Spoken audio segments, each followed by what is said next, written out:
أعوذ بالله من الشيطان الرجيم. بسم الله الرحمن الرحيم.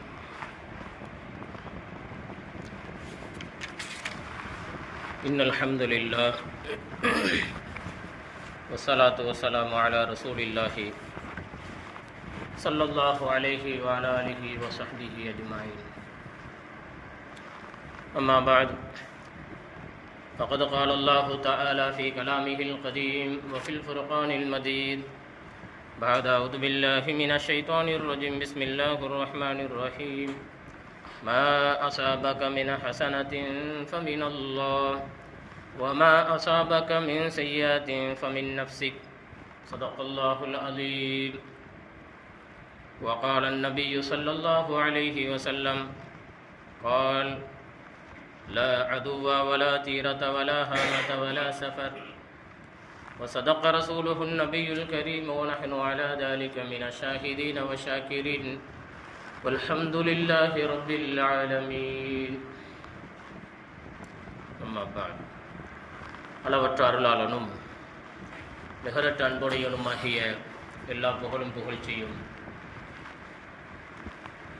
இறைவன் ரப்பு தஆலா அவனுக்கு உரித்தாகட்டுமாகும்.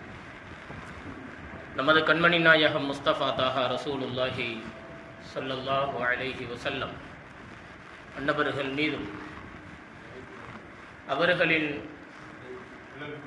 குடும்பத்தார்களான அஹ்ல பைத்துகள் மீதும் சத்திய சஹாபாக்கள், தாபியன்கள், தபோ தாபியன்கள் மற்றும் உயர்ந்த சுஹதாக்கள், அவுலியாக்கள், நாதாக்கள், நல்லடியார்கள் மீதும் இங்கு வீற்றிருக்கிற நம் அனைவர் மீதும் இந்த ஹுதுபாவை கேட்டுக்கொண்டிருக்கிற இஸ்லாமிய சொந்தங்களான அனைவர் மீதும் இறை கருணையும் இறை அருளும் என்றென்றும் நின்று நிலவட்டுமாக. இஸ்லாத்தின் காணிக்கையான எமது சலாமினை உங்களிடம் சமர்ப்பணம் செய்கின்றேன். அஸ்ஸலாமு அலைக்கும் வரஹ்மத்துல்லாஹி வதஆலா வபரகாத்துஹு.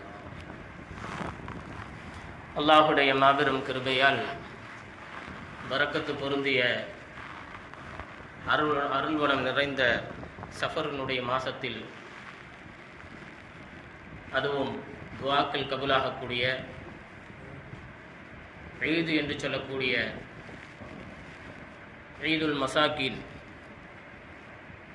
ஏழைகளுடைய திருநாள் என்று சொல்லக்கூடிய போற்றப்படக்கூடிய புனிதமான ஜும்மாவுடைய தினத்தில் எப்படி அழகான முறையில் நம்மளை ஒன்று கூட்டியிருக்கிறானோ, இதுபோல் அல்லாஹு தஆலா நாளை மறு உலகத்தில் நபிகள் நாயகம் ஸல்லல்லாஹு அலைஹி வஸல்லம் அன்னவர்களோடு உயர்ந்த சுவனமான ஜன்னத்துல் ஃபிர்தௌஸிலே இதுபோல நம்மளை சங்கமித்திருக்கக்கூடிய அந்த பெரும் பாக்கியத்தை அல்லாஹ் நமக்கு, நம்மளுடைய குடும்பத்தார், மனை மக்கள் எல்லா நபர்களுக்கும் நசீபாக்கி தந்தன் புரிவானா.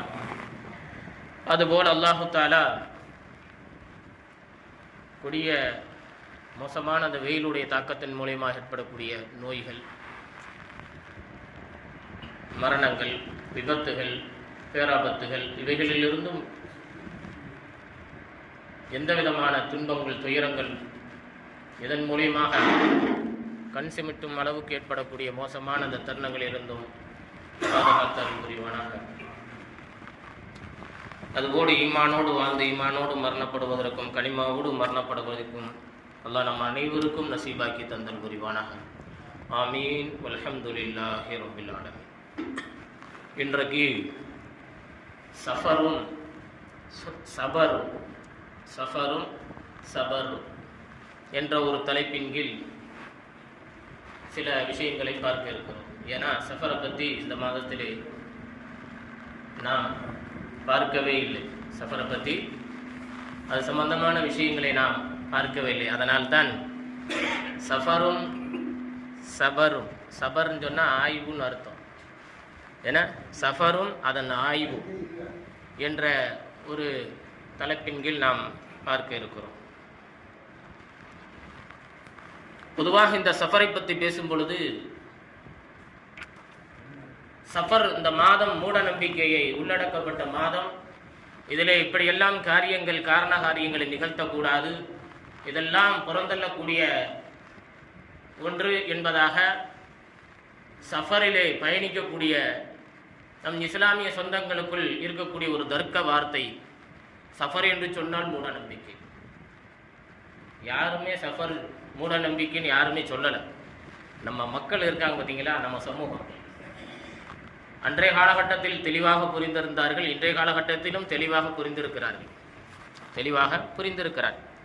அதாவது சொல்லுவார்கள், அஹ்லு சுன்னத் வல் ஜமாஅத்தினுடைய அகீதா கொள்கையை உடைத்து எறிவதற்கு எங்கிட்டாவது ஒரு நூலை முடிச்சு போட்டு அதை முடிந்த அளவுக்கு அதை அகற்றி விடுவது, அதற்கு எப்படியெல்லாம் சூழ்ச்சி செய்யப்பட்டதோ, இந்த இஸ்லாத்தை வேறறுப்பதற்காக வேண்டி இஸ்லாமியருக்குள் உருவாக்கப்பட்டு எப்படியெல்லாம் முடிச்சு போட்டு அவர்களை ஒன்றிணைத்து அவர்களை ஒற்றுமையாக இல்லாத அளவுக்கு பிரித்து ஒரு சந்தோஷம் காணக்கூடிய அன்றைக்கு இஸ்லாத்துக்கு அப்பாற்பட்டவர்கள் உருவெடுத்த தகவல்கள் எல்லாம் எத்தனையோ விஷயங்கள் இன்றையளவும் பார்த்து கொண்டுதான் இருக்கிறோம். அப்படி சஃபர் என்று சொன்னால் மூட நம்பிக்கை அப்படின்னு யார் சொல்லிக்கிட்டு இருக்கிறா? சஃபர்னா கல்யாணம் முடிக்கக்கூடாது எங்கேயாவது இருக்கா? அப்படிலாம் கிடையாது. நிக்கா நடக்க வேண்டிய இடத்துல நடந்து கொண்டு தான் இருக்கிறது. நம்ம மஹல்லாவில் அல்லாஹு தாலா வரக்கூடிய இடத்துலையும் கல்யாணம் இருக்கு. கடந்த சமயம் நிக்காக நடந்துச்சு. சுன்னத் வல் ஜமாஅத்தினுடைய அக்கீதாவை பலமாக பற்றி பிடிக்கக்கூடிய நபர்கள் இந்த சஃபரிலும் என்ன செய்து கொண்டு இருக்கிறார்கள்? இல்லை, எங்களை கொண்டு தான் நடக்க, அப்படிலாம் கிடையாது. அப்பவும் நடந்துச்சு, அப்பவும் இந்த அமலியத்துகள் இருந்துச்சு, இபாதத்துகள் நடைபெற்று கொண்டது. சஃபர் என்று சொன்னால் அப்படி திணிக்கப்பட்டு ஒவ்வொரு மனிதனையும் என்ன செய்திருக்கிறார்? மடைமாற்றம் செய்யப்பட்ட செய்திகள் எல்லாம் ஏராளமாக புரட்டுகளை உருவாக்கி திரித்து இவர்களோடு நிக்காக முடிக்க மாட்டார்கள், மறைக்கார்கள், ஹனஃபியாக்கள் இதுபோல லெப்பைகள் கல்யாணம் முடிக்க மாட்டார்கள், இப்படியெல்லாம் சொல்லி ஒரு மனிதர் குடும்பத்தை பிரித்த தகவல்கள் ஏராளம் உண்டு. அப்ப மூட நம்பிக்கை காரணங்களுக்காகவும் மாற்றங்களுக்காகவும் மகிமைகளுக்காகவும் தனிப்பட்ட அனுபவங்களையும் வைத்து மூட நம்பிக்கையை இது மூட நம்பிக்கை என்று கூறிவிட முடியாது. அதாவது காரணங்களுக்காக ஒரு காரணத்தை வைத்து ஏற்படக்கூடிய ஒன்று மூட நம்பிக்கையாக ஆகாது. மாற்றங்கள் இதில் வருகிறது, மாற்றுகள் ஏற்படுகிறது என்பதை வைத்தெல்லாம் மூட நம்பிக்கை உருவாகிவிடாது. அதே ஒரு மகிமைகள் வெளிப்படுகிறது, மகிமைகள் உருவாகிறது அப்படிங்கிறதுக்காண்டி அது மூட நம்பிக்கை என்று ஒதுக்கி வைத்து விட முடியாது. அனுபவங்களை கொண்டு இவர் எவ்வளவு அலாதியான ஆற்றல்களை பெற்றிருக்கிறார், அதனால் இது மூட நம்பிக்கை என்று ஒதுக்கி வைத்து விட முடியாது. அப்ப மூட நம்பிக்கைனா என்ன? அப்ப மூட நம்பிக்கை என்று சொன்னால் என்ன? அதை விளங்கிக் கொள்ள வேண்டும். ஏன்னா ஒரு ஜியாரத்து போறதை மூட நம்பிக்கை என்பதாக சொல்லுவார்கள். ஒரு ஜியாரத்து போறதை மூட நம்பிக்கை என்பதாக சொல்லுவார். நான் தான் சொல்லிவிட்டேன் ஆரம்பத்திலே, காரணங்களையும் மாற்றங்களையும் மகிமைகளையும் அனுபவங்களையும் உயர்த்தி பிடித்து தாங்கி பிடித்து இஸ்லாத்தினுடைய தூணாக நிற்கக்கூடிய ஒன்றை ஒரு மனிதன் மூட நம்பிக்கை என்று ஒதுக்குவான் என்று சொன்னால் அவன் தான் அவநம்பிக்கையில் வாழ்கிறான். அப்ப அசல்ல மூட நம்பிக்கைங்கிறது அந்த இடத்தில் கிடையாது. விதைக்கப்படவில்லை, விதைக்கப்பட்டு இருக்கிறது, அதுவாக விதைக்கப்படவில்லை. அப்ப யோசித்து பார்க்க வேண்டும், மூட நம்பிக்கைன்னா என்ன? ஒரு உதாரணத்தை சொல்லுவார்கள். அதாவது பண்டைய காலகட்டத்திலே ஒரு அரசன் என்ன செய்தான்? பண்டைய காலகட்டத்திலே ஒரு ஆசிரியர் ஒன்று கூடக்கூடிய மாணவர்களை ஒன்று நடத்தக்கூடிய ஒரு ஆசிரிய குடில் ஒன்று இருந்தது. அந்த ஆசிரிய குடியிலே ஒரு குருவும் சில மாணவர்களை வைத்து பாடங்களை கல்விகளை கற்றுக் கொடுத்திருந்தார். ஒரு சமயம் அந்த ஆசான், அந்த குருவானவர் தன்னுடைய சீடர்களுக்கு மத்தியிலே பாடம் நடத்தி கொண்டிருக்கும் பொழுது ஒரு பூனையானது குறுக்கும் நெருக்கமாக சென்று கொண்டிருந்தது. அப்ப அந்த பூனையை பார்த்து விட்டு அவர் சொல்லுவார், என்னுடைய பாடத்துக்கு இடைஞ்சலாக இடையூறாக அந்த பூனை இருக்கிறது, இந்த பூனையை பிடித்து என்ன செய்யுங்கள், இந்த தூணிலே கட்டுங்கள் என்று சொல்லுவார்கள். பூனையை கட்டப்படுகிறது. அந்த பூனையை கட்டியதற்கு பின்னால் பாடங்கள் சிறந்த முறையில் நடக்கிறது. இப்படி ஆசான் எப்பெல்லாம் வருகிறாரோ பகல் வேளையிலே வருவார், அந்த பூனையை கட்டி வைக்கப்படும். மாலை நேரத்தில் அவிழ்த்து விடப்படும். அந்த பூனை அதிலிருந்து அந்த பூனைக்கு விளங்கி கொண்டதை நாம் காலையில் வந்தால் இந்த தூணிலே கட்டி வைப்பார்கள். அதற்கு பின்னால் மாலை நேரத்தில் அவிழ்த்து விடுவார்கள். இந்த குரு டெய்லியும் காலை நேரத்தில் வருவார். அந்த தானாகவே அந்த பூனை வந்து அந்த தூணுக்கு பக்கத்தில் உட்கார்ந்து கொள்ளும். கட்டி போடப்படும். உடனே மாலை நேரத்தில் அவிழ்த்து விடப்படும். இது நெடுங்காலமாக தொடராக நடந்து கொண்டிருக்கிறது. ஒரு சமயம் அந்த குரு இறந்து போய்விட்டார். அந்த குருவினுடைய ஸ்தானத்தில் இருக்கக்கூடிய நபர் மீண்டும் ஒரு குருவாக ஒருவர் மாணவர் உருவெடுக்கிறார். ஆனால் அந்த குருவாக உருவெடுக்கப்பட்ட நபர் அந்த பூனையை பற்றி கேட்கிறார். எங்க அந்த பூனையை காணோம், தூணில் கட்ட வைக்க வேண்டுமே, நம்ம குரு அந்த இடத்தில் பூனையை கட்டினாரே, அந்த பூனை எங்கே என்று கேட்கும் பொழுது மாணாக்கள் சொல்லுவார்கள், அந்த பூனை இறந்து போய்விட்டது. குரு இறந்து சில நாட்களிலே அந்த பூனை இறந்து விட்டது, அந்த பூனை நாங்கள் பிதைத்து விட்டோம் என்பதாக சொல்லுவார். அப்ப பூனையை பிதைத்து விட்டீர்கள் என்று சொன்னால் வேற ஒரு பூனையை கொண்டு வந்து கட்டுங்கள், அப்பத்தான் எனக்கு பாடம் வரும் என்பதாக சொன்னார். எவ்வளவு இதுதாங்க மூட நம்பிக்கை. இதுதான் மூட நம்பிக்கை. அறிவுக்கு எட்டப்பட்டீங்க பார்த்தீங்களா? உங்களுக்கு அறிவு கெட்டது, அக்களுக்கு எட்ட மாட்டேங்குது. இதுதான் மூட நம்பிக்கை அசல்ல. அவர் குரு ஒன்றுமே சொல்லிட்டு போல. குரு எது சொன்னாரா? பூனையை கட்டுனா தான் உங்களுக்கு இப்படிப்பட்ட ஞானம் உதிக்குன்னு குரு மாணாக்கள்கிட்ட சீடர்கள்ட்ட சொல்லியிருக்கிறாரா? சொல்லலையே. சொன்னாரா? எங்கேயுமே சொல்லலை, எங்கேயுமே சொல்லலை. அப்படி சொல்லியிருந்தாலும் கூட அவர் பூனையை கட்டலாம். அப்போ அவரா நினைத்து கொண்டார். அவரா நினைத்து கொண்டு என்ன செய்கிறார்? அந்த பூனையை என்ன செய்கிறார்? கட்டுகிறார். அப்போ இதுல குரு செய்த குருவுக்கு லரர் இடைஞ்சலை உண்டாக்குச்சு. அந்த பூனை குருவுக்கு இடைஞ்சலை உண்டாக்கியது. அதனால் அந்த பூனையை எடுத்து என்ன செய்தார்? ஒரு தூணிலை கட்டினார். என இதுல எந்த விதமான மன்ஃபாத்து புரோஜனங்களும் கிடையாது. அந்த பூனை அந்த குருவோடு முகப்பத்தாக பொதுவாக மதரசாவை சுத்தி வரும். அதனால அது இடைஞ்சல் பண்ணுது. நம்ம பாடத்துக்கு இடைஞ்சல் சொல்லுவாங்கல்ல, கிளாஸ் நடக்கும்போது எவ்வளோ தூங்கிட்டு இருந்தா கோவம் வரும், யாராவது பேசிக்கிட்டு இருந்தா கோவம் வரும். பார்த்துருக்கீங்களா? ஒரு மஜ்லிஸ் நடக்கும்போது பேசிக்கிட்டு இருப்பாங்க, வேடிக்கை பார்த்துக்கிட்டு இருப்பாங்க, சோம்பேறியா தூங்கிக்கிட்டு இருப்பாங்க, அல்லது வேற சிந்தனை சித்தாந்தத்தில் யாராவது இருந்தால் வாமாப்புல உட்காரு அப்படின்னு கைகோத்து பேசிக்கிட்டு இருப்பாங்க. ஊர்க்கதையை கொண்டு அந்த சபையில உட்காந்துக்கிட்டு என்ன செய்ய பேசிக்கிட்டு இருப்பாங்க. அந்த சபை அவருக்கு புரோஜனம் இல்லாமல் எந்த விதமான மன்பாத்து இல்லாத அளவுக்கு ஒன்றும் இல்லாமல் உட்கார்ந்ததே ஒரு புரோஜனம். ஒரு டீயும் ஒரு சாயம் குடிச்சது தான் கடைசி வரைக்கும். அவர் எந்திரிச்சு போக வேண்டியதான், எந்திரிச்சு போக வேண்டியதான். அப்போ ஒரு மன்பாத்தும் இல்லை. இந்த செயலை வளமைப்படுத்தியது. அப்ப இதுல எவ்விதமான அறிவுபூர்ணமான ஒரு விஷயங்களும் இதில் பதிவுபடவில்லை. ஒருவர் என்ன செய்கிறார்? ஒருவர் திலாவத்தில் குர்ஆனை ஓதுகிறார். ஒருவர் தொழுது கொண்டே இருக்கிறார். நஃபிலான தொழுகையில், ஃபர்லான தொழுகையில், சுன்னத்தான தொழுகையில், அவ்வாபின் எல்லா தொழுகையிலும் தொழுகிறார். ஒருவர் அனுதினமும் ஔராதுகளை ஓதுகிறார். இப்படியெல்லாம் இபாதத்தை செஞ்சு அவர் தன்னை விலாயத்து பெறும் அளவுக்கு விலாயத்தை பெற்று அவர் கராமத்தை பெறுகிறார். கராமத்தை பெறுவார் என்று சொன்னால் அந்த கராமத்தை காட்டுவது என்பது ஒரு பாக்கியம் என்று சொல்லுவார்கள். அதே போல ஒரு மனிதர் என்ன செய்கிறார்? மனதில் ஒரு நிய்யத்தை வைக்கிறார். மனதில் ஒன்று தோன்றுகிறது, அதை நிய்யத்தாக கணித்து அதை யகீனாக உறுதியாக பற்றி பிடித்துக் கொண்டு அந்த அமலை தொடர்ச்சியாக செய்து அதிலே பாக்கியம் பெறுகிறார் என்று சொன்னால் அது உயர்நிலை, அது உயர்ந்த பாக்கியம், உயர்ந்த நிலை. ஆனால் ஒரு செயலை சம்பந்தமே இல்லாமல், ஒரு செயல் சம்பந்தமே இல்லாமல், சாத்தியமே இல்லாமல் இன்னொரு மனிதனிடம் தான் உதித்ததை திணிப்பது இருக்கிறதே, அதுதான் மூட நம்பிக்கை. கராமத்துகளும் மோஜிசாத்துகளும் ஒரு காலம் மூட நம்பிக்கை கிடையாது. யார் சொன்னது? அப்படி மோஜிசத்தும் கராமத்தும் மூட நம்பிக்கை என்று யார் சொன்னது? விலாயத்து பெற்ற ஒளிமார்கள் காட்டிய கராமத்துகள் மூட நம்பிக்கை, அன்பியாக்கள் நபிமார்கள் காட்டிய மோஜிசாத்துகள் மூட நம்பிக்கை என்று யாரால் ஒதுக்கி வைக்க முடியும்? பெருமானார் தொட்டு வைத்து போன இன்றைக்கு அவர்களுடைய உமிழ் நீரால் உதித்த உத்தமர்கள் தான் விலாயத்து பெற்ற ஒளிமார்கள். அவர்களுடைய வரலாற்று கராமத்துகளை மூட நம்பிக்கை என்று புதைத்து விட்டு நீ எதை சாதித்து முன்னுக்கு வரப்போகிறாய்? உன் மனதில் தோன்றியதை ஹக்கு என்று சொல்லிவிட முடியுமா? எத்தனை பேர்களை மாற்றி அமைக்க முடியுமா? அப்படி ஒரு காலம் ஒரு மாதிரி யாரையும் மாற்ற முடியாது. ஒரு யாரையும் மாற்றிக்கொள்ள முடியாது, மாற்றி அமைக்கவும் முடியாது. ஒரு சம்பந்தமே இருக்காது, சம்பந்தமே இருக்காது, சாத்தியமும் இருக்காது. ரசூலுல்லாஹ் விடிய விடிய தொழுதார். அனஸ் ரலியல்லாஹு பின்னாடியே போய் நிற்கிறார். நம்மளும் ரசூலுல்லாஹ் போல தொழுகலாம் அப்படி.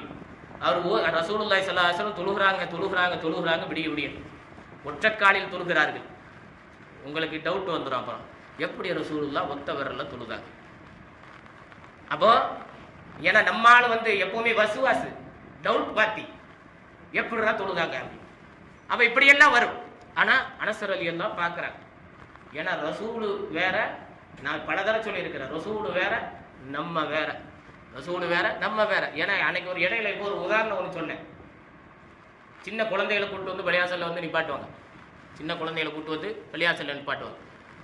ரசூலுல்லாஹி ஸல்லல்லாஹு அலைஹி வஸல்லம் சுஜூதில் கிடக்கும் பொழுது அந்த பிள்ளை ஹசனார் ஹுசைனார் அவங்களுடைய தோளில் மேலே ஏறிக்கொண்டு விளையாடிக்கொண்டே இருக்குமாம். என் பிள்ளையும் அதுபோல மேலில் ஏறிக்கொண்டு விளையாடிக்கொண்டே இருக்குது. இதுல என்ன தவறு இருக்கு? பள்ளிவாசலில் பிள்ளையை கூட்டு வருவதற்கு சட்டம் என்ன சொல்லுகிறதோ அதைத்தான் பள்ளிவாசலில் அமல் செய்ய வேண்டும். ஷரியத்து எதை சொல்லுகிறதோ அதைத்தான் செய்ய வேண்டும். பெருமானார் ஸல்லல்லாஹு அலைஹி வஸல்லம் அவர்களுடைய அந்தஸ்து வேற, ஹசனார் ஹுசைனாருடைய அந்தஸ்துகள் வேற, அவங்களுடைய தரஜாக்களே வேற, நாம் வேற.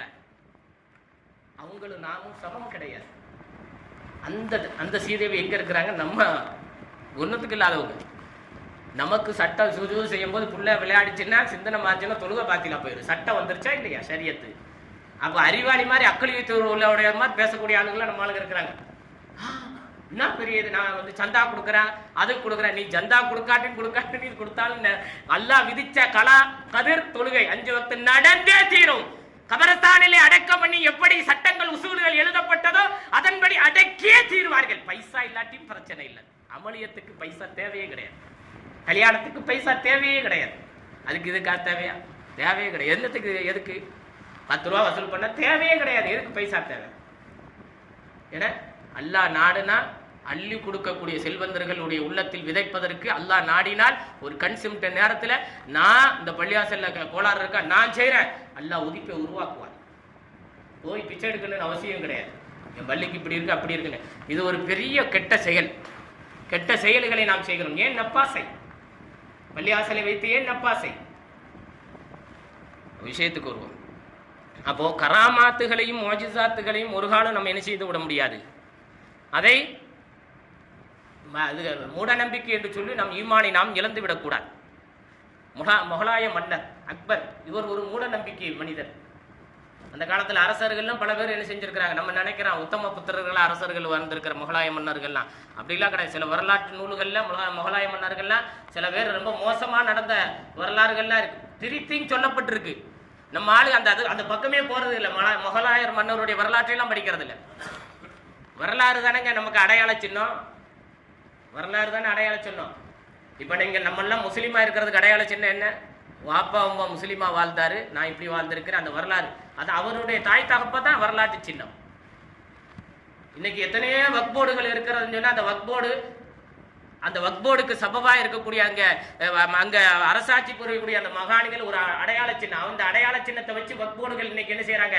இந்த அம்மா இங்க வந்தாங்க, இவ்வளவு காலம் இருந்தாங்க, இவ்வளவு சொத்து பத்தில் இருக்கு, இந்த இடத்துல இவ்வளவு இருக்கிறது, அது வக்போர்டு. அசைக்க முடியாமல் இன்னைக்கு அதற்கு பின்னால் நாம் என்ன செய்கிறோம்? அதை துடுப்பாக பிடித்து கொண்டு அவர்களுக்கு வசீலாவாக இன்னைக்கு அந்த இடம் முஸ்லிம்கள் இந்த இடம் அப்படி நம்ம பிடிக்கிறோமா இல்லையா? அன்னைக்கே நீங்க தரமட்டமா நம்ம ஆக்கியிருந்தோம் சொன்னா இன்னைக்கு அந்த இடத்தை எப்படியெல்லாம் மாற்ற முடியுமோ அப்படியெல்லாம் மாற்றிருப்பார்கள். 1000 காலத்து பயிர் அது. மாற்ற நினைத்தவர்கள் எப்படி மாற்றி இருப்பார்கள்? ஒரு அடையாள சின்னம் உங்கள் வரலாற்றை நெத்தியிலே எழுதி வைக்கப்பட்டு விட்டது. அப்ப அடையாள சின்னத்தை நம்ம என்ன நினைக்கிறோம்? பின்புத்தி மாதிரி பின்புத்தியா யோசிக்கிறது. பின்னாடி அப்படி இப்படி யோசிக்கிறது. அப்போ மன்னர்களுடைய முகலாய மன்னர்கள் எல்லாருமே நல்லார்கள் சீதேவிகள் சொல்லிவிட முடியாது. இந்த அக்பர் இருக்கார, இவர் ஒரு சந்தேக பிரிவியானவர், ஒரு மூட நம்பிக்கை. ஆனால் இவருடைய வரலாற்றில் சில நல்ல நிகழ்வுகள்லாம் இருக்குகிறது. இவர் ஒரு சமயம் என்ன செய்கிறார்? இந்த மன்னர் உறங்கி கொண்டு இருக்கிறார். உறங்கிவிட்டு காலையில் எழுந்திருக்கிறார். எழுந்த விருத்தனன் அவருடைய வாசலை நோக்கி எட்டி பார்க்கிறார். எட்டி பார்க்கும் பொழுது ஒரு விவசாயி, ஏழை விவசாயி கடந்து போகிறார். அரச மன்னரை தாண்டி, அக்பரை தாண்டி. அந்த அக்பர் பார்த்து விட்டு, ஆஹா நல்ல சீதேவி ஒருத்தர் போய் கொண்டிருக்கிறாரே என்று சொல்லிவிட்டு இவர் வரமே போல வருகிறார், உட்காருகிறார். அப்போ இவரை முகச்சவரம் செய்யக்கூடியவரை அழைத்து வரவிடப்படுகிறது. அவர் முகச்சவரம் செய்யும் பொழுது ஒரு சின்ன கீரல் விழுந்து விடுகிறது. அக்பருக்கு ஒரு சடுமையான கோபம் வந்து விட்டது. அக்பர் எங்க அவனை விவசாயி அழைத்து வா அப்படின்னு அழைக்கி விடப்படுகிறது. அந்த விவசாயி கூட்டி வரப்படுகிறது. விவசாயி அழைத்து கழுத்துல கைத்து இறுக்கி இழுத்து வரப்படுகிறது. என்னை எதற்காக வேண்டி இப்படி இழுத்து வருகிறாய்?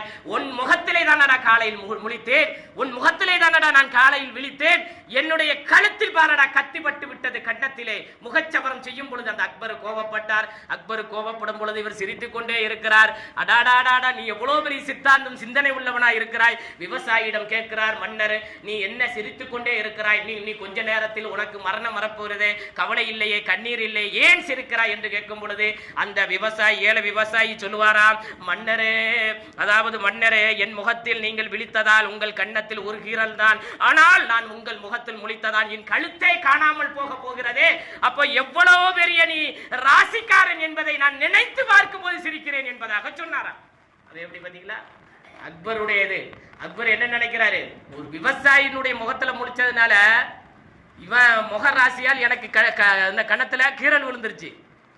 ஆனா அவர் என்ன நினைக்கிறாரு? விவசாயி இவர் முகத்துல நான் காலையில முடிச்சுட்டு போனேங்கிட்டு என் கழுத்து இன்னைக்கு துண்டாக போகுது. அப்ப இவன் நினைச்சுக்கிட்டு இருக்கிறாரு. இப்படி நாம் வரலாறு விஷயத்துக்கு வருவோம். இதுதான் மூட நம்பிக்கை. மனிதன் அவன் தன் நஃப்ஸால் யோசிக்கக்கூடிய, தன் நஃப்ஸுக்கு அடிமையாகக்கூடிய, எவன் தன் நப்சுக்கு அடிமையாக இருக்கிறானோ அவன் என்றைக்குமே ரப்புக்கு விரோதியாகத்தான் இருப்பான். நப்சுக்கு அடிமையா இருப்பவன் ஹராமை அவன் இனிப்பாக செய்து கொண்டிருப்பான். அதில் எந்த சந்தேகம் இல்லை. பெரியவர்களை மதிக்க மாட்டான், ஹலால் ஹராமை பார்க்க மாட்டான், மது அருந்துவான், பீடி அடிப்பான், வாடா போடான்னு பேசுவான், தாய் தாப்பனை எத்தி உதைப்பான். ஏன்னா ஹராம் ஹலால் எதுவுமே முக்கியத்துவம் கொடுக்க மாட்டான், எதையும் கவனிக்க மாட்டான். பெரியோர்கள், பள்ளிவாசல்கள் என கண்ணியமான மஜ்லிஸ்கள் எதையுமே கண்ணியப்படுத்த மாட்டான். அவன் ஏளனமாக கருதுவான். இவன் யார் என்று சொன்னால் தன் நஃப்ஸுக்கு அவன் அடிமை, ரப்புக்கு அவன் அடிமை அல்ல. குர்ஆன் சொல்லுகிறது, அல்லாஹு தஆலா குர்ஆனிலே சொல்லுகிறான், பிஸ்மில்லாஹிர் ரஹ்மானிர் ரஹீம், மா அஸாபக மின் ஹஸனத்தின் ஃபமினல்லாஹ் வ மா அஸாபக மின் ஸய்யிஅத்தின் ஃபமின் நஃப்ஸ். மா அஸாபக மின் ஹஸனத்தின் ஃபமினல்லாஹ். நன்மையான காரியங்கள், ஹசனாவான காரியங்கள் உங்களுக்கு நிகழ்ந்து விட்டால் அது அல்லாஹ் புறத்திலிருந்து நிகழ்கிறது. அதே ஒரு வமா அஸாபக மின் ஸய்யிஅத்தின், பாவமான தவறான ஒரு காரியம் நிகழ்ந்து விட்டால் ஃபமின் நஃப்ஸிக், உங்களுடைய நஃப்ஸின் மூலமாக ஏற்படக்கூடியது. என்ன நியாயம் கேட்க தெரியல, உங்களுக்கு மனசுல படணும்ல. ஒரு சண்டை பஞ்சாயத்து வந்துச்சுன்னு வச்சுக்கிறீங்களே, உனக்கு ஒரு நியாயம் எனக்கு ஒரு நியாயம் மாதிரி அல்லாஹ் சொல்லிட்டான். அது எப்படிப்பா? அது தப்பு செஞ்சா நானா, நன்மை செஞ்சா நீனா? இன்னைக்கு வருதா இல்லையா? பஞ்சாயத்து பத்திரிகையில பஞ்சாயத்துல அடிதடி பஞ்சாயத்து, ஏகப்பட்ட பஞ்சாயத்துகள் இருக்கும். கட்ட பஞ்சாயத்து நடத்துவான், அந்த பஞ்சாயத்து இந்த பஞ்சாயத்துல நடத்துவாங்க. அதுல எல்லாம் பார்த்தா அது எப்படிப்பா? நன்மைனா உனக்கு, தீமைனா எனக்கா? உனக்கு வந்தா ரத்தம், எனக்கு வந்தா தக்காளி சட்னி மாதிரில இறைவன் சொல்லுகிறான். குர்ஆனில் சொல்லுகிறான், மா அஸாபக மின் ஹஸனத்தின் ஃபமினல்லாஹ். நன்மையான காரியங்கள் செய்வீர்கள் என்று சொன்னால் அது என் புறத்தில் வந்ததாகும். வமா அஸாபக மின் ஸய்யிஅத்தின், ஒரு பாவமான காரியங்கள் ஏற்படுமையானா ஃபமின் நஃப்ஸிக், உன் நஃப்ஸால் ஏற்பட்டது. உண்மை அதுதான், உண்மை அதுதான். பொதுவா நீங்க குர்ஆன்ல குர்ஆனை துவங்கும் போது என்ன ஓதுவோம்? பிஸ்மில்லாஹிர் ரஹ்மானிர் ரஹீம். குர்ஆன்ல ஓதுறோமா இல்லையா? ஸ்டார்டிங்ல ஓதும். குர்ஆனை எடுத்த உடனே புரட்டின உடனே முதல்ல ஓதக்கூடியது பிஸ்மில்லாஹிர் ரஹ்மானிர் ரஹீம். பிஸ்மில்லா, அல்லாஹ்வுடைய பெயரை கொண்டு நான் துவங்குகிறேன்.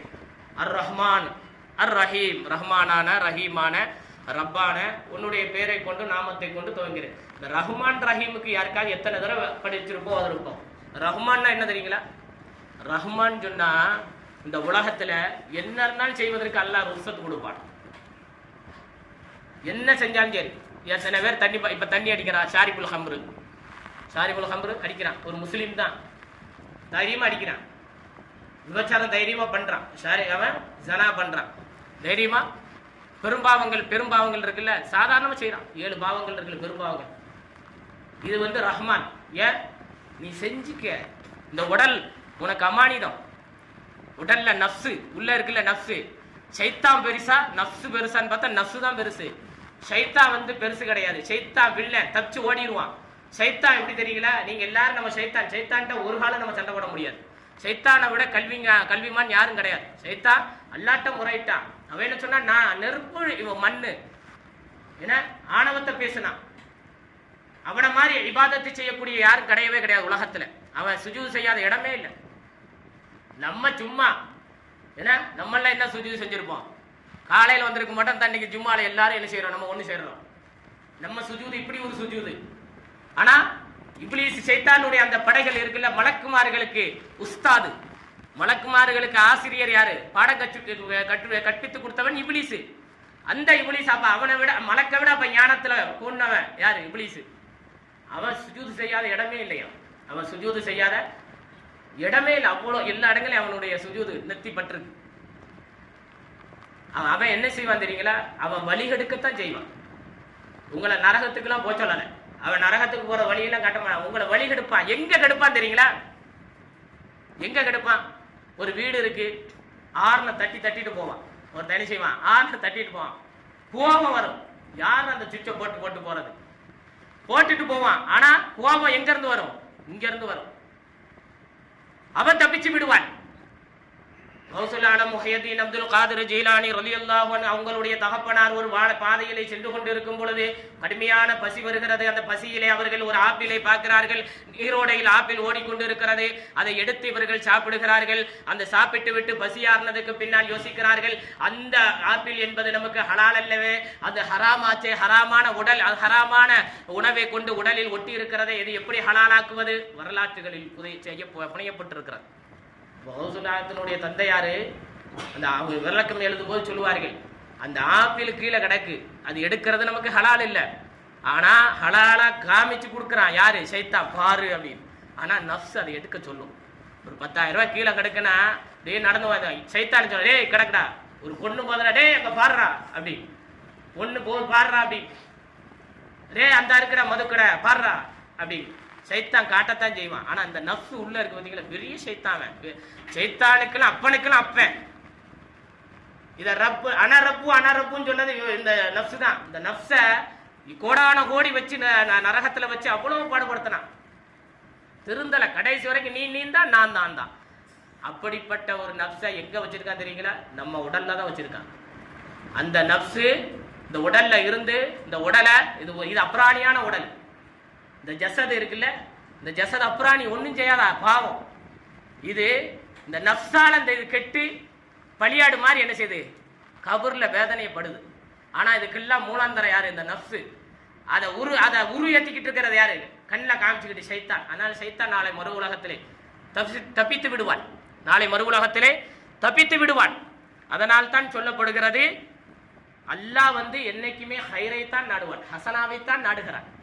ஆனா இந்த நஃப்ஸ் இருக்கு பத்தியா, அதை அனுபவிச்சு பார்ப்போம், அதை சாப்பிட்டு பார்ப்போம், அதுல போய் அந்த பிரச்சனையில மூணாவது மூக்க நுழைத்து பார்ப்போம். இப்படியெல்லாம் எது ஷைத்தான் நம்மள்ட்ட காட்டுவான். அந்த நஃப்ஸ் போய் பிரச்சனையை உருவாக்கி நம்மளை கேட்டு வாசல்ல உள்ளார என்ன கம்பிக்கு பின்னாடி உட்கார வச்சிருவான். இந்த உடலோட கொண்டு போய் அந்த ஷைத்தான் கொண்டு போய் உட்கார வச்சிருவான். அப்புறம் அவன் சிரின்னு சிரிக்கும். இந்த நஃப்ஸ் பத்தியா ஷைத்தான் சிரிப்பான். இந்த நஃப்ஸ், அதனால இந்த நஃப்ஸ் தான் பெரிய பேராபத்து உள்ளது. அதனால தான் அல்லாஹ் அந்த இடத்துல ஜசதுன்னு சொல்லல, ஃபமின் நஃப்ஸிக் ஃபமின் ஜசதிக், உன் உடல் செய்த தீங்கால் ஆனது என்று சொல்லவில்லை. நீ செய்கின்ற பாவம் உன் உடலால் ஆனது என்று சொல்லவில்லை. ஃபமின் நஃப்ஸிக், நஃப்ஸ் உன்னுடைய நஃப்ஸே அம்மாரா, நஃப்ஸே லவ்வாமான்னு சொல்றமே, அந்த நஃப்ஸால் ஆனது அப்படின்னு அல்லாஹ் சொல்லுகிறான். ஏன்னா ஃபமின் ஷைத்தான் கூட சொல்லல, உன் பாவம் ஷைத்தானால ஆனதுன்னு சொல்லல, நஃப்ஸால் ஆனது. அந்த நஃப்ஸ் நமக்குள்ளதாங்க இருக்கு. அந்த நஃப்ஸ் நமக்குள்ளதான் இருக்கு. இன்னைக்கு காலையில கூட சொன்னேன், சுபுல கூட பயான் செய்யும்போது ஒரு விஷயத்த சொன்னேன். குறைகளை கடுகளை குறை காணிக்கிட்டே தெரியாதையா, அதெல்லாம் பெரிய பாவம், நரகத்துக்கு இழுத்துட்டு சொல்லி போயிடும். நாவு எலும்புள்ளாதுதான், அதுக்காக எலும்புள்ளாதுங்கிறக்கான எல்லா பக்கம் வளைக்க கூடாது, நரகத்துக்கு இழுத்துட்டு கொண்டு போயிடும்.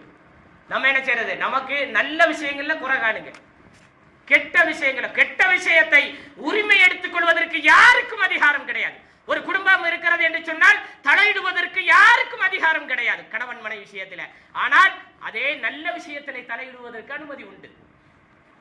ஒரு முள்ளு பாதையில் கிடந்தால் எடுப்பதற்கு ஜாயிஸ், அனுமதி. நன்மைகள் உயர்ந்த தன்னத்தில் பிரதோஷை துறந்து வைப்பதற்கு பெரிய நன்மைகள் இந்த உலகத்தில். ஒரு முள்ளு கிடந்தால் அதை அகற்றுவதற்கு பாக்கியம், அதை அகற்றாமல் அதை மிதிக்க வைத்த இன்பத்தை பெறுவதற்கிறதே அது துர்பாக்கியம். அதை பார்த்துக்கிட்டே இருந்தோம்னு வச்சுக்கிறீங்களேன், நமக்கு அல்லாஹ் தஆலா அதாபு கொடுப்பான். அதாபு சம்பந்தமே இல்லாத அதாபுங்க. பார்த்துக்கிட்டே இருந்தோம் சொன்னா அதை அகற்றணும். அவன் குத்தட்டா நம்ம பாப்பா, இல்லைன்னா எவனாவது குத்திட்டு போட்ட, இப்படி செஞ்சுட்டு போற பார்த்தீங்களா, அல்லாஹ் தஆலா அதாபு துனூபு, ஒரு பாவத்தை அல்லாஹ் என்ன செய்கிறான், எழுதி விடுகிறான் ஷரியத்தில். அதாவது அப்ப இந்த மூட நம்பிக்கை என்பது ஒரு மோசமான நஃப்ஸாலான ஒரு மூட நம்பிக்கையா, நம்மளுடைய நஃப்ஸாலான ஒரு மூட நம்பிக்கை. நம் நஃப்ஸ் என்ன சொல்லுது அதை பாரு. ஒரு மனிதர் என்ன செய்கிறார், வீட்டை விட்டு வெளியேற வேண்டும் என்று ஆசைப்படுகிறார், பூனையை பார்க்கிறார், அதனால் வீட்டை விட்டு வெளியேற முடியாமல் ஒரு பூனை நம்மளுடைய வெளியேறக்கூடிய அந்த நிலைப்பாட்டை, பயணத்தை மிகவும் மோசமானதாக ஆக்கிவிடும் என்று கதவை சாத்துகிறான். மீண்டும் அவன் வீட்டை துறக்கிறான், ஒரு விதவை பெண்ணை பார்க்கிறான். இந்த விதவை பெண் நம் குறுக்கால் போனால் நம்மளுடைய காரியம் என்னாகாது, பூர்த்தியாகாது என்று சொல்லி கதவை சாத்துகிறான். இப்படி பழையூராக பாவம் அந்த பூனையும் விதவையும் மற்ற அதே போல அந்த செவறுகளை பார்த்தால், அப்ப இதெல்லாம் என்ன பாவம் செய்தது? பூனை நம்மளை கண்டு பயந்து ஓடுகிறது. ஆனால் இவன் என்ன சொல்லுகிறான், அதுக்கு ஒரு விளக்கம் வைத்திருக்கிறான். பூனை குறுக்கை ஓடினால் நம் காரியம் குறுக்கு நெருக்காக ஆகிவிடும் என்று, குறுக்கு நெருக்காக ஆடிவிட வேண்டும். ஆனால் ஷரியத்தில் என்ன சொல்லுகிறது தெரியுமா? நீங்கள் வீட்டை விட்டு புறப்பட வேண்டுமா, அப்படி புறப்படும் பொழுது பாதுகாப்பு கண்டிப்பாக அவசியம், நமக்கு கண்டிப்பாக அவசியம். அதற்கு செய்ய வேண்டியது காரியம் ஒரே ஒரு காரியம் தான் செய்ய வேண்டும்.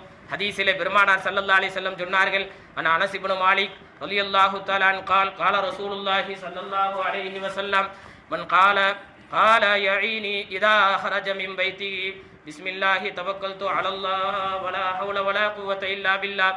எவர் தன் வீட்டை விட்டு வெளியேறுகிறார்களோ அப்படி வெளியேறும் பொழுது பிஸ்மில்லாஹி தவக்கல்து அலல்லாஹ் லா ஹவுல வலா குவத இல்லா பில்லாஹ் என்று சொன்னால் அவருக்கு ஹுதைத வ குஃபைத வ உகீத ஃபயதனஜ்ஜா அன்ஹு ஷைத்தான், எல்லா விதமான வெற்றிகளையும் பாதைகளையும் அவருடைய காரியத்தையும் அல்லாஹ் பூர்த்தியாகி நிவர்த்தியாக்கி எல்லா விதமான இலகுவான முறையில் ஏற்படுத்தி தருவான். எவ்வளவு அழகாக சொல்லுகிறது.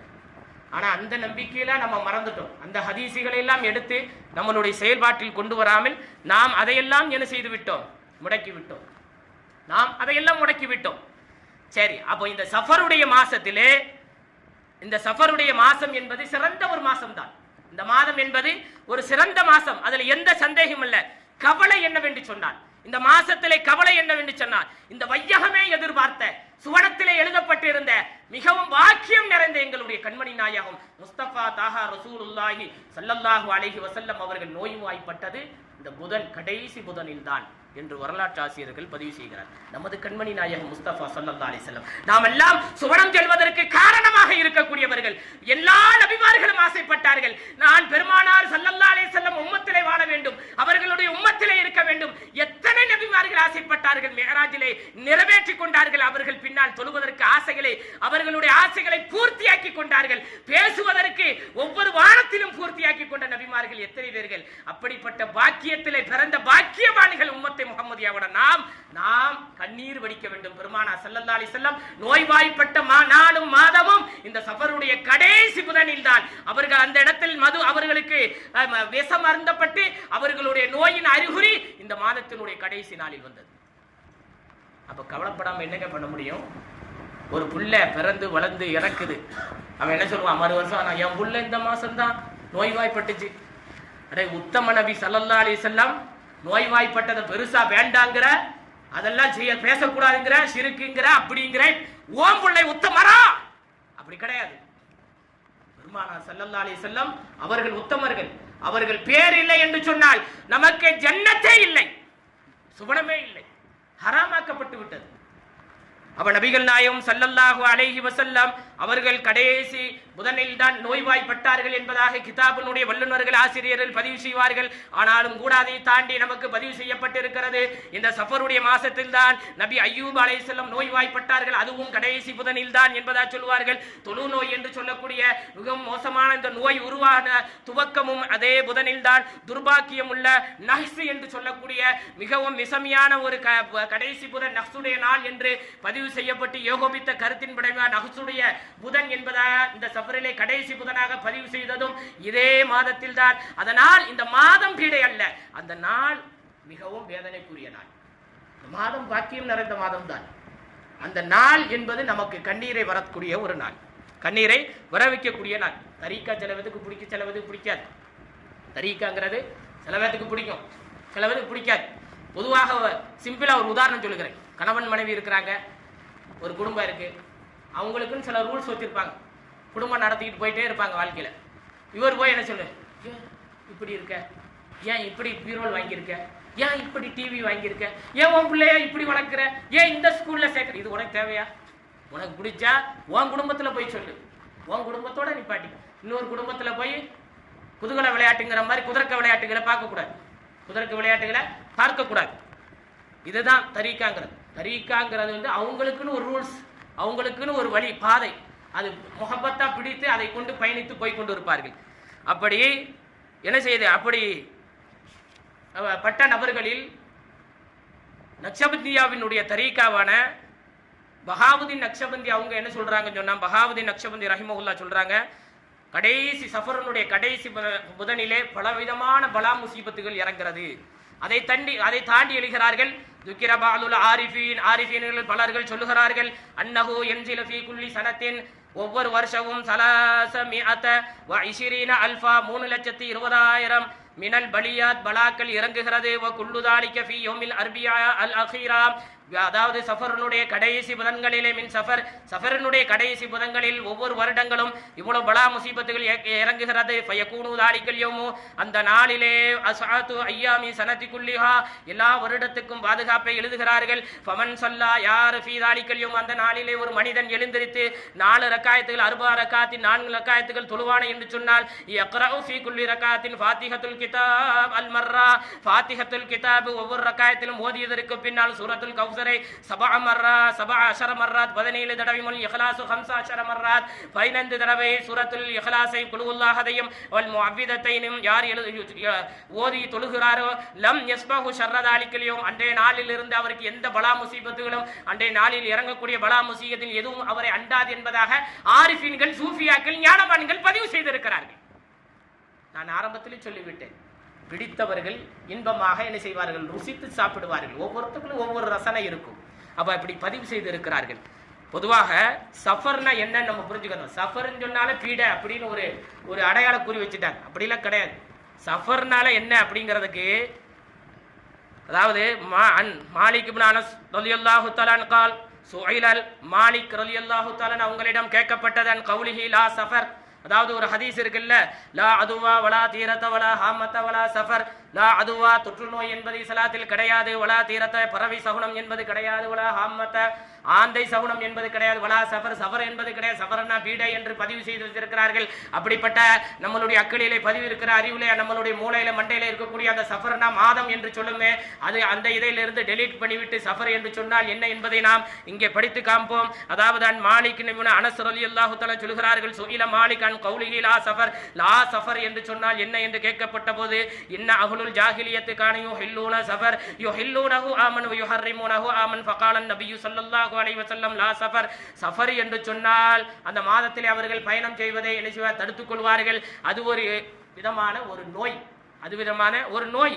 அதாவது என்ன சொல்றான்னு சொன்னா, காணத்தில் அரபு தஸாமு அன்னஃபில் பத்தனி ஹய்யத்து துஸீபுல் இன்சான் இதா ஜாமி, அதாவது வயித்துல ஒரு விதமான ஹையத்துனா பாம்பு, பாம்பு உள்ள நாக்கு பூச்சின்னு சொல்லுவோம்ல இப்பெல்லாம், அது ஆரம்ப காலத்தில் இப்பெல்லாம் யாருக்கும் அந்த மாதிரிலாம் வர்றதில்லை. பாம்பு உள்ள இருந்து என்ன செய்யுமா, இந்த சஃபர் மாசம் வந்தாலே அந்த மாதத்துக்குள்ள என்ன செய்யுமா, இவங்களுக்கு நோய் வாய்ப்பட்டது மாதிரி வயிற்றுல அப்படி ஒரு பூச்சி வந்து என்ன செய்யுமா, பாம்பு மாதிரி கடந்து சுழன்று கொண்டே இருக்குமா. துஸீபுல் இன்சான், மனிதனை அடைந்து என்ன செய்யுமா, ஹையத்து ஃபி பத்தனி, அந்த வயிற்றுல. அதாவது கவுலுல் புகாரி ரஹ்மஹுல்லா சொல்லுகிறார்கள், சஃபர் என்று சொன்னால் வஹுவ தாவுன், அது ஒரு நோயாகும். யஅஹுதுல் பத்தன், வயிற்றில ஏற்படக்கூடிய ஒரு நோய், வயிற்றுல. அப்ப அந்த அப்படி ஒரு நோயில அந்த மாசத்துல வராது. அதனால அந்த மாசத்துல பயணம் செய்ய மாட்டாங்க. இந்த சஃபர் மாசத்துல ஒரு ஊர் விட்டு ஊருக்கு போக மாட்டாங்க. அவங்க என்ன செய்வாங்க, அந்த மாசத்துல என்ன செய்வார்கள், தடுத்துக் கொள்வார்கள். ஹலாலான எந்த எப்படிப்பட்ட ஹலாலானதா இருந்தாலும் சரி, அவங்க என்ன செய்வாங்க, அந்த மாசத்துல யுஹர்ரிமூனஹு தடுத்துக் கொள்வார்கள், போக மாட்டாரு எங்கேயுமே. அதுதான் இந்த சஃபர். அதனால மாதம் என்பது புனிதமானது. ஆனால் இதிலே பலவிதமான பலாக்கள் இறங்கியது என்பதாக ஆரிஃபீன்களும் ஞானவான்களும் பதிவு செய்திருக்கிறார்கள். அதனால இந்த மாதம் என்பது கண்ணியமான மாதம். அதனால் அதாவது நமக்கு சொல்லப்படுகிற விஷயம் என்னவென்று சொன்னால், இந்த மாதத்தை முழுமையான முறையில் சஃபர் என்று சொல்லி அதை நாம் ஒதுக்கி வைக்கிவிட முடியாது. பெருமானார் ஸல்லல்லாஹு அலைஹி வஸல்லம் அவர்கள் நோய்வாய்ப்பட்டு மிகவும் கடினமான நிலையில் இருந்து அவர்கள் மரணப்பட்ட அந்த மாதங்கள், இந்த உலகத்தை விட்டு பிரிந்த மாதங்கள் ரபியுல் அவ்வல் மாதம். ஆக பெருமானார் ஸல்லல்லாஹு அலைஹி வஸல்லம் அவர்கள் இந்த மாதத்தில் நோய்வாய்ப்பட்டார்கள் என்று கண்ணீர் வடித்த சீதேவிகளுடைய வரலாற்றுகள் இன்னைக்கும் பதிவு செய்யப்பட்டிருக்கிறது. அதனால் இந்த மாதத்திலே என்ன செய்து, மூட நம்பிக்கைகள் என்பது கிடையவே கிடையாது. மூட நம்பிக்கை என்பதும் கராமாத்துகளையும் மோஜிசாத்துகளையும் மூட நம்பிக்கையில் உள்ளடக்கி நாம் பார்ப்பது என்பது